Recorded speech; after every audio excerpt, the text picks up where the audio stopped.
Olá, meus irmãos, a paz do Senhor Jesus a todos. Quero desde já agradecer a cada um de vocês pelo carinho, por estar nos assistindo e nos acompanhando nesse estudo, onde nós vamos ver nesse trimestre a relevância da igreja, a sua essência e missão. Meus irmãos, estamos aqui na Demal Anchieta, debaixo da bênção do nosso pastor presidente, pastor Adelino Alves Ribeiro, e debaixo da bênção do nosso pastor local, nosso pastor Severo.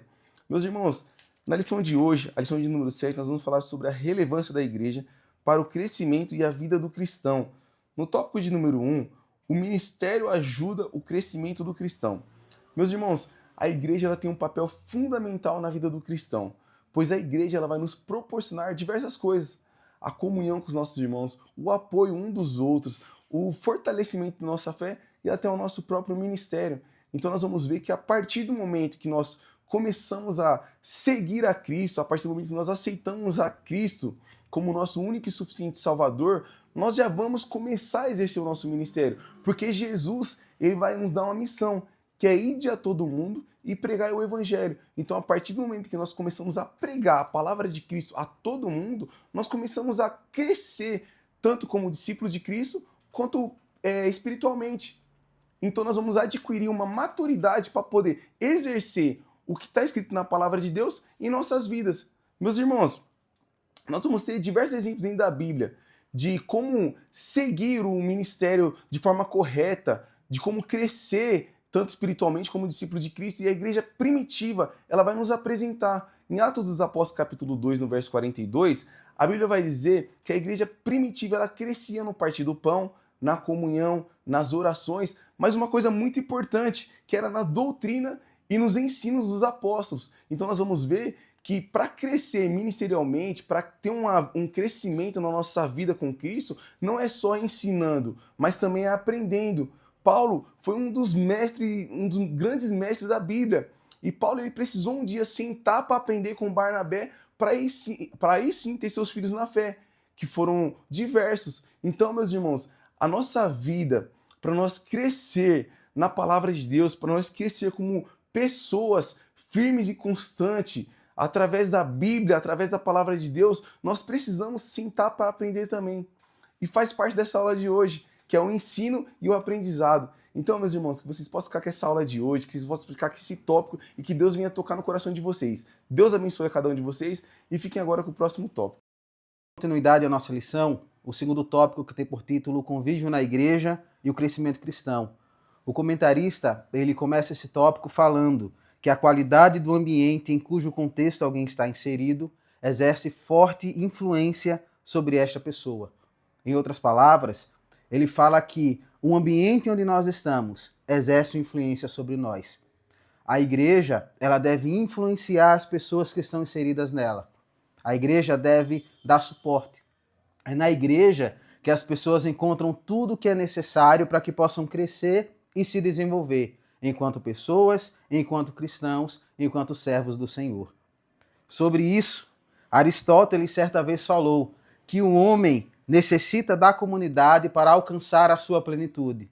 Então, o convívio em comunidade é essencial para o ser humano. Falando de cristão, o convívio entre irmãos, isso é melhor ainda. É na igreja que nós aprendemos, junto com os irmãos mais experientes, a como proceder, a como prosseguir. É na igreja que nós somos discipulados. No subtópico 2.2, o comentarista fala que o ambiente da igreja ele não é perfeito.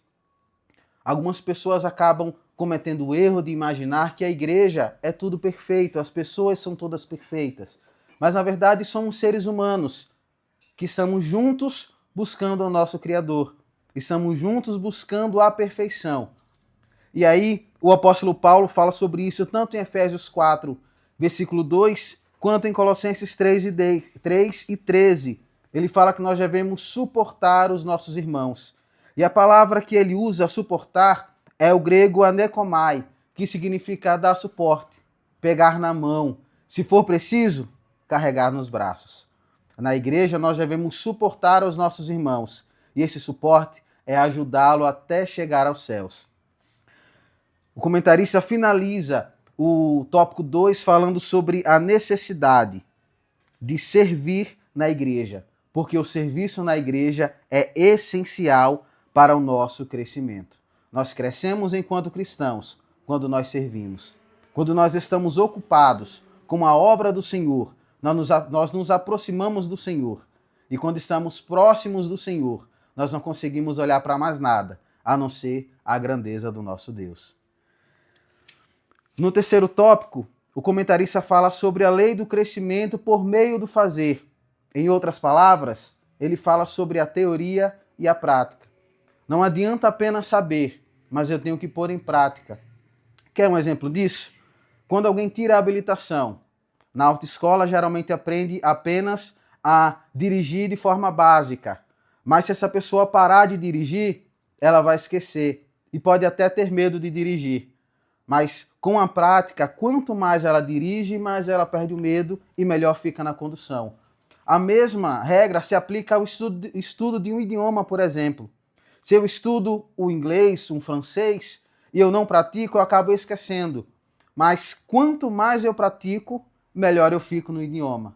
E na vida cristã ocorre a mesma coisa. Quanto mais eu pratico, mais eu cresço.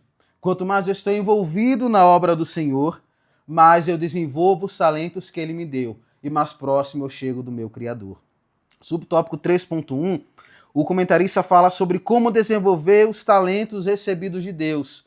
Ora, não há melhor forma de praticar, de desenvolver algo, do que praticando. Quanto mais eu pratico, melhor eu fico. Se eu tenho o dom, se eu tenho o talento de cantar, eu me desenvolvo ainda mais a cada vez que eu canto.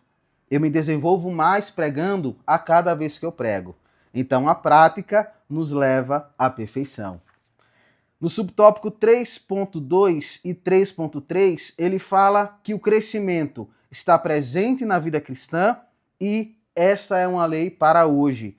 Em outras palavras, o crescimento do cristão, ele está intrinsecamente ligado com a nossa vida diária com Deus e com a nossa vida na igreja.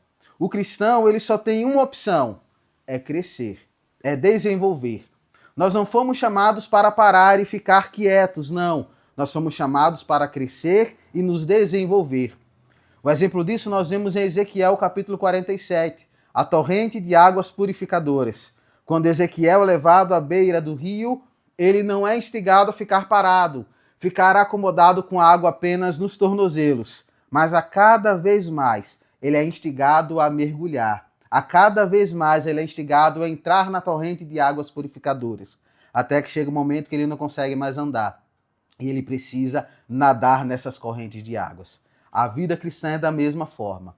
Quando nós nos envolvemos com a obra do Senhor, nós não conseguimos ficar e não devemos ficar simplesmente na beira do rio do Espírito Santo. Nós devemos a cada vez mais nos aprofundar nesse rio, até que as águas cheguem nos joelhos, até que as águas cheguem nos lombos e até o momento que a gente não consiga mais caminhar e que a gente comece a nadar nas águas do Espírito Santo de Deus.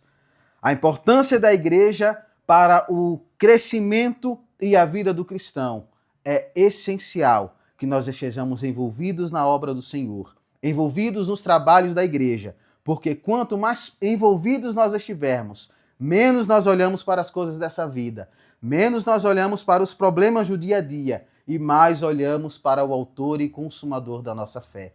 Juntos, unidos com os nossos irmãos, trabalhando na igreja para o Senhor, nós chegamos a cada dia mais perto de Cristo, até o dia que estaremos para sempre com Ele nos céus.